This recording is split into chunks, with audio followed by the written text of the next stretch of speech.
sistem ETLE ini berhubungan dengan database di ERI, yaitu di Samsat.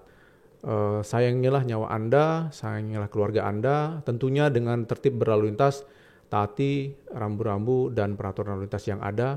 Insya Allah mudah-mudahan selamat sampai tujuan dan jangan lupa berdoa sebelum berkendara.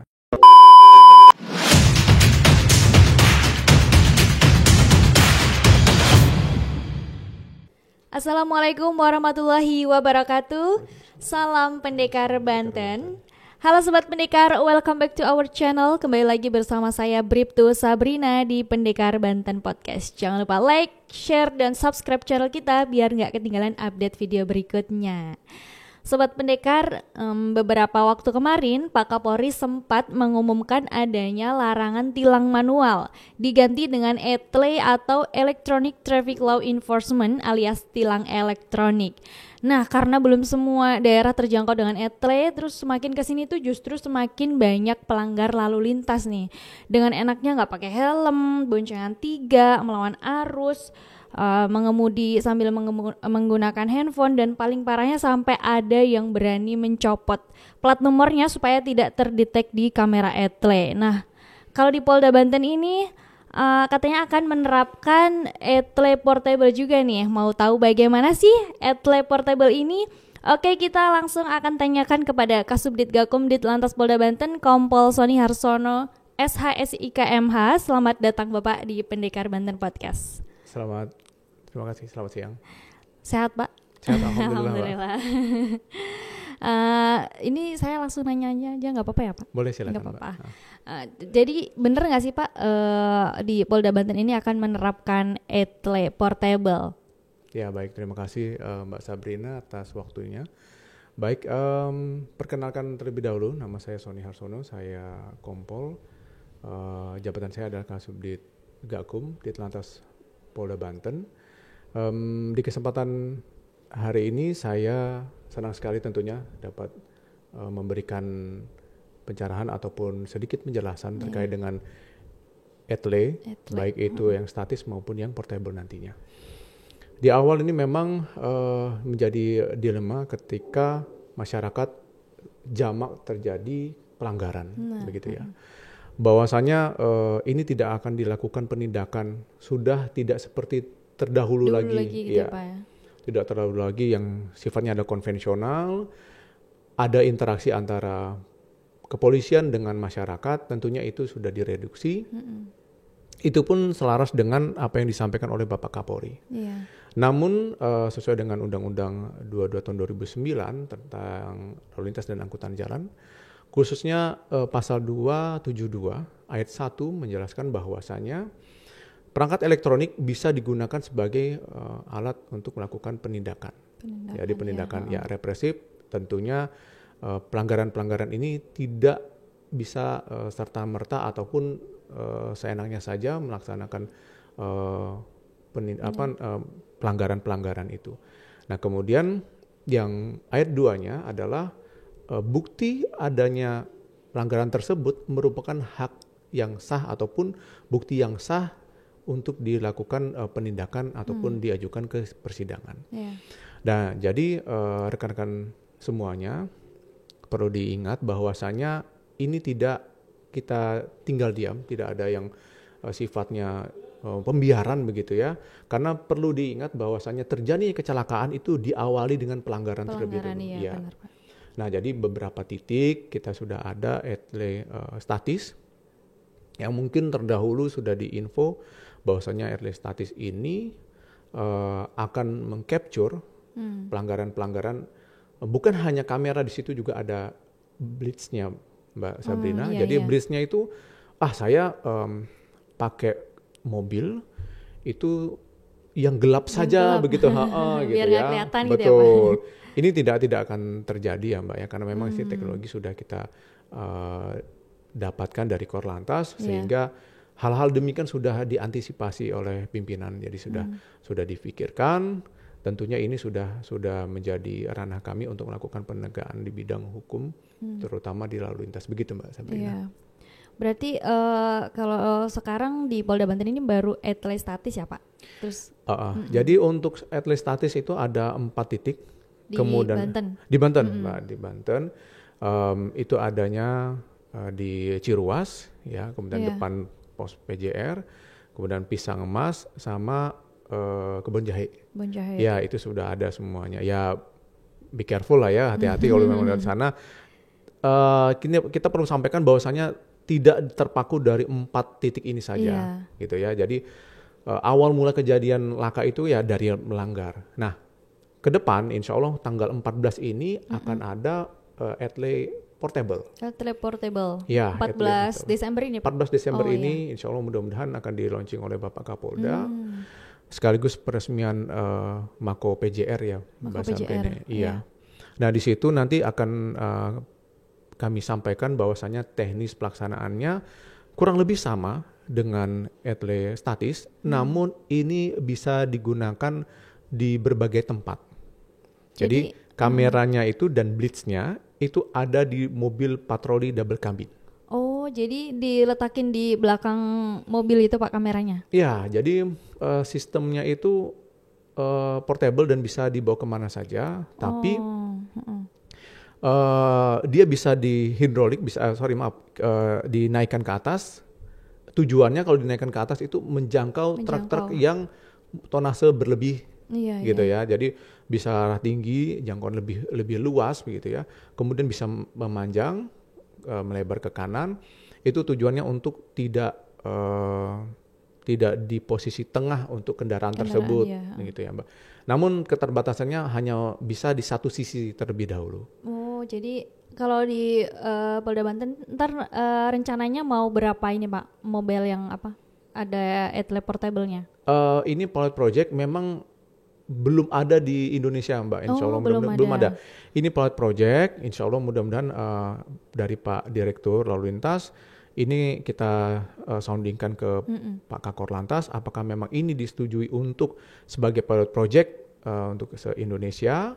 Jadi ini kalaupun memang bisa, ini kita mau mudah-mudahan 4-6 unit ya Mbak, yang mudah-mudahan bisa tercover di tiap-tiap Polres gitu ya Mbak. Iya, itu baru pertama kali ya Pak? Insya Allah ini kita coba dulu, kalaupun memang nanti bisa. Jadi teknisnya begini Mbak Sabrina perlu sampaikan, kita sudah mengenal konvensional seperti apa gitu ya. Jadi ketika nanti ini melakukan razia, itu personilnya hanya cukup perwiranya sebagai pengendali gitu ya. Berikut juga dengan 2 orang anggota dengan pelang. Pelang nanti akan kita siapkan mungkin running text. Oh, running text itunya. Ya, pelangnya bawa di sini, nanti akan ada Etle. Tidak perlu harus ribet ataupun repot-repot. Wah, nih Mbak Sabrina ini ya, mana KTP-nya gitu ya kan, ditulis ini apakah benar Anda melanggar ini pasal sekian gitu enggak. Oh, enggak. Terus jadi nanti itu, Pak, kendaraan tersebut kita posisikan di tempat-tempat ataupun spot yang rawan terjadinya pelanggaran. Oh, iya. Tujuannya adalah meminimalisir adanya kecelakaan. Taruh pelang di situ sesuai dengan SOP yang ada, gitu kan, beberapa meter sebelum dan sesudahnya, sehingga aman untuk petugasnya. Kemudian sistem akan berjalan secara otomatis. Jadi itu nanti mobilnya itu berhenti di suatu tempat, terus langsung kameranya tetap kayak Etle yang statis itu ya Pak? Betul sekali. Ada blitznya juga? Betul. Ya. Biasa di foto gitu? Iya, foto tapi nanti harus bayar tilangnya harus Mbak. Bayar. Iya. Nah, cara mekanisme penilangannya ini seperti apa Pak? Atau sama kayak statis atau mungkin bisa dijelaskan juga perbedaannya gitu Pak? Basically sama Mbak Sabrina, basically sama. Cuma ini bisa digunakan di berbagai tempat, berbagai medan yang kita harapkan mengurangi adanya pelanggaran. Jadi sistemnya sama. Ketika ada capturean sudah tercapture, kemudian kita kirimkan surat.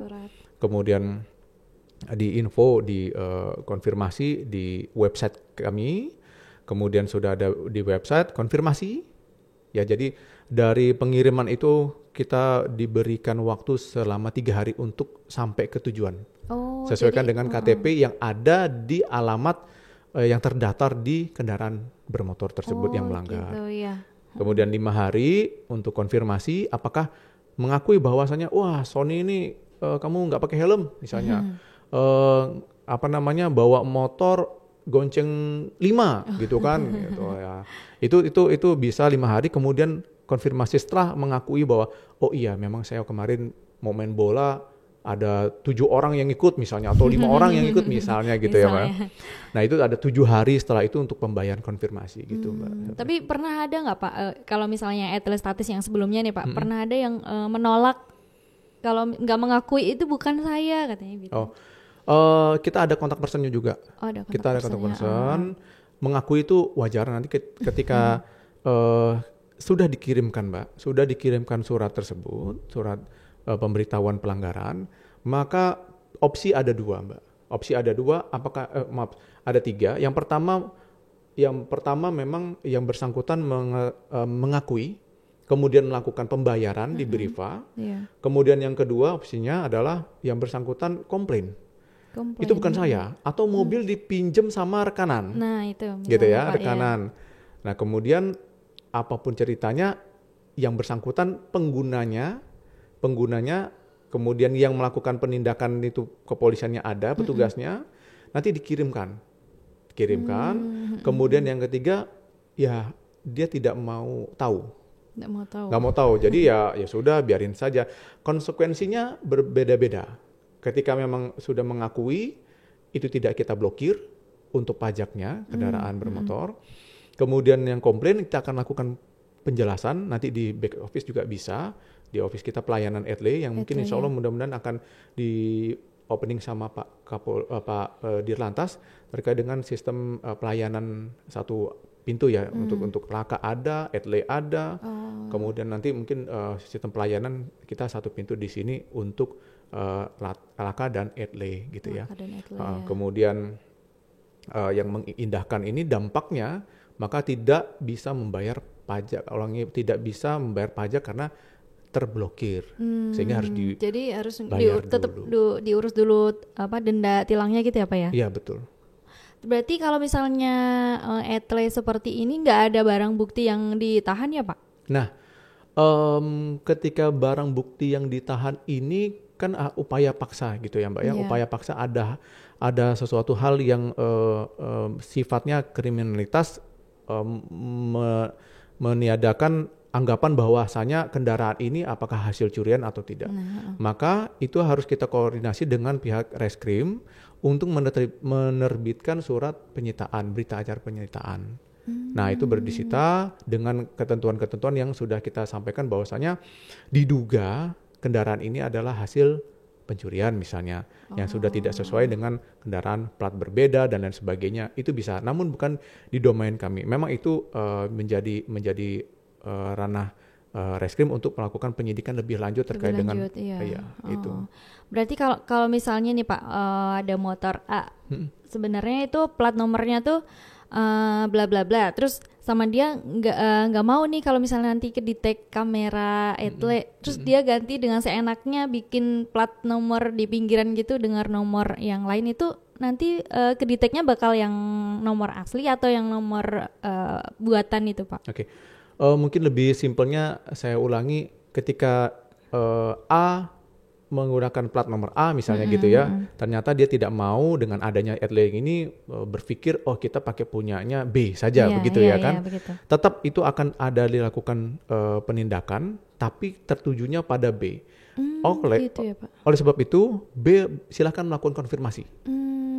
Lakukan konfirmasi terkait dengan jenis kendaraan. Kemudian apakah ini diketahui bahwasannya yang bersangkutan yang menggunakan atau keluarga. Dari warna kendaraan juga bisa kita lihat. Ya, dari warna kendaraan bisa kita lihat. Kemudian nanti kita telah lebih lanjut apakah memang ini terdata atau tidak kendaraan tersebut. Karena sistem etle ini berhubungan dengan database di ERI, yaitu di Samsat. Oh, berarti langsung terhubung gitu ya Pak, bisa di-tag langsung. Elektronik identification. Registrasi dan identifikasi ya. Regiden ya Pak ya? Iya, ERI. Nah, kalau seperti ini nanti ke depannya apakah seluruh polisi ini bisa melakukan penilangan secara at-lab portable, Pak? Atau hanya personil yang ditunjuk? Tentunya untuk at-lab portable sendiri kita menggunakan assessment. Kita menggunakan assessment, tidak semua yang bisa menggunakan karena memang ini tidak bisa sembarang orang untuk mengoperasionalkan. Dikhawatirkan terlalu banyaknya yang bisa menggunakan, akhirnya tidak bisa merawat kendaraan ataupun alat-alat tersebut. Sehingga kita lakukan terlebih dahulu assessment dengan tentunya ada beberapa orang sehingga tidak tergantung terhadap seseorang ataupun 2 orang tersendiri. Lakukan assessment, setelah itu lakukan assessment dan dirasa cukup layak, maka terbitlah sprint. Bahwa itulah yang melakukan kegiatan operator. Oh, berarti bakal maksudnya nggak semuanya personil gitu ya Pak, hanya yang tersprintkan gitu ya? Ya, tersprintkan dan memang memiliki sertifikasi assessment ya Mbak tadi, ya. Iya itu. Ya. Oh, berarti sudah profesional lah ya Pak. Insya Allah mudah-mudahan ya Mbak. Terus alat khususnya dalam at-lab portable ini selain kamera tadi ada apa, layar monitor atau alat apa yang lainnya Pak? Oke. Di mobil itu?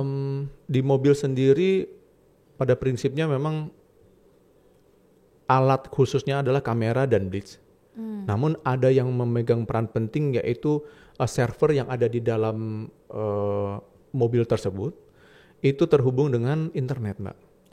Itu terhubung dengan internet, jadi tidak perlu lagi, contoh kayak misalnya klasik saya punya laptop, kemudian Mbak punya laptop, kita tukar data pakai flash disk gitu ya.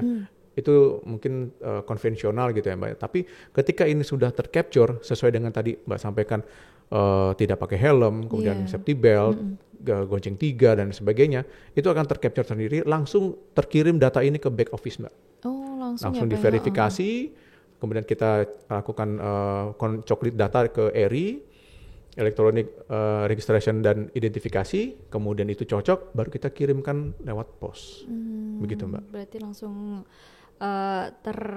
detect data-data itunya ya Pak ya? Ya, jadi langsung terkirim ke back office ya. Terus lalu kalau misalnya ada, kan sekarang ramai banget tuh Pak yang pada dicopot plat nomornya, itu berarti nanti nggak akan di-detect juga sama at-lab portable atau gimana Pak?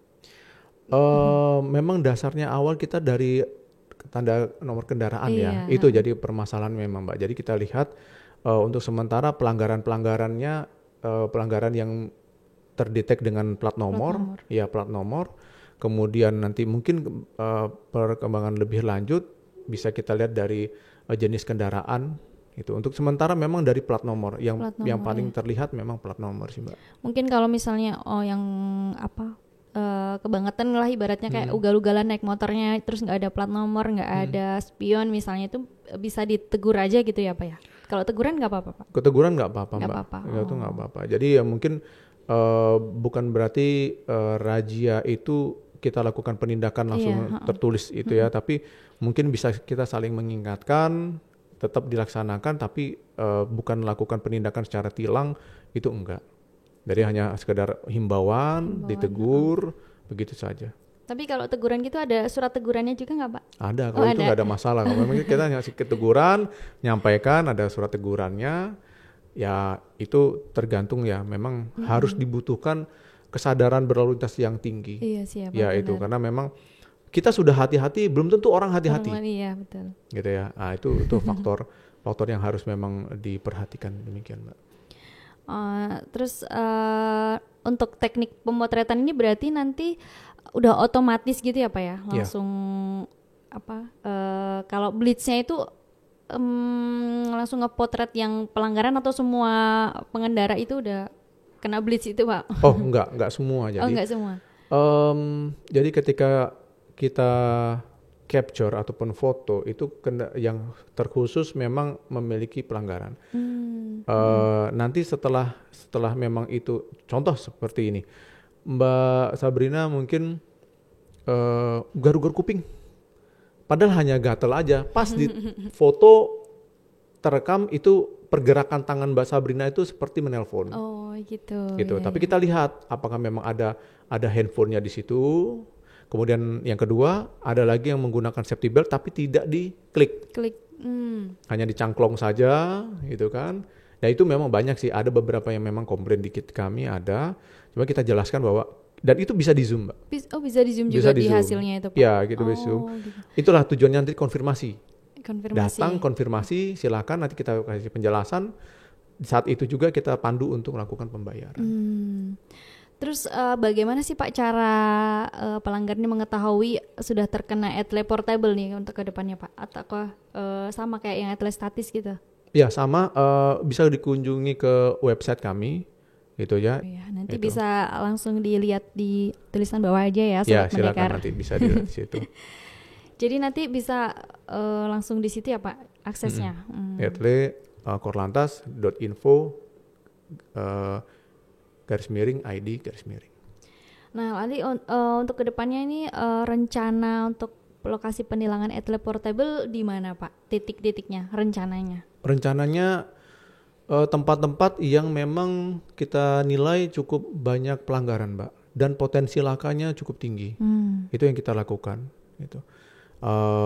Dengan berbagai macam aspek, contohnya terobos lampu merah, tidak menggunakan helm, kemudian gonceng 3 gitu ya, kemudian melanggar marka, ugal-ugalan. Nah nanti itu di sistem akan terverifikasi sendiri. Iya, itu langsung akan berdampak ke pengguna jalan tersebut. Mungkin Pak ada pesan-pesan yang pengen disampaikan kepada Sobat Pendekar tentang keselamatan berlalu lintas Pak? Ya baik, kami dari Direktorat Lalu Lintas Polda Banten menyampaikan kepada Sobat Pendekar, sayangilah nyawa Anda, sayangilah keluarga Anda, tentunya dengan tertib berlalu lintas, taati rambu-rambu dan peraturan lalu lintas yang ada. Insya Allah mudah-mudahan selamat sampai tujuan dan jangan lupa berdoa sebelum berkendara. Terima kasih. Nah Sobat Pendekar nih jangan lupa ya selalu patuhi aturan lalu lintas dan selalu lengkapi surat-surat administrasinya seperti STNK dan SIM. Yang naik motor jangan lupa selalu gunakan helm, jangan boncengan 3, jangan melawan arus, jangan sambil mainan handphone. Yang naik mobil pun begitu juga, jangan lupa selalu pakai safety belt juga ya. Yuk budayakan tertib berlalu lintas dan utamakan keselamatan sebagai kebutuhan ya. Oke, terima kasih Pak telah menyempatkan hadir di Pendekar Banten Podcast. Semoga sehat selalu dan semakin sukses dalam berkarir. Amin. Terima kasih Mbak Sabrina, amin ya rabbal alamin. Sobat Pendekar, mungkin ini akhir dari podcast kita hari ini. Jangan lupa like, share, dan subscribe channel kita biar nggak ketinggalan update video berikutnya. Dan buat Sobat Pendekar yang mau request tentang materi yang akan dibahas atau narasumber yang perlu kita undang bisa langsung tulis di kolom komentar bawah. Ingat, jauhi kejahatan, narkoba, dan tetap berprestasi. Salam Pendekar Banten. Wassalamualaikum warahmatullahi wabarakatuh. Waalaikumsalam.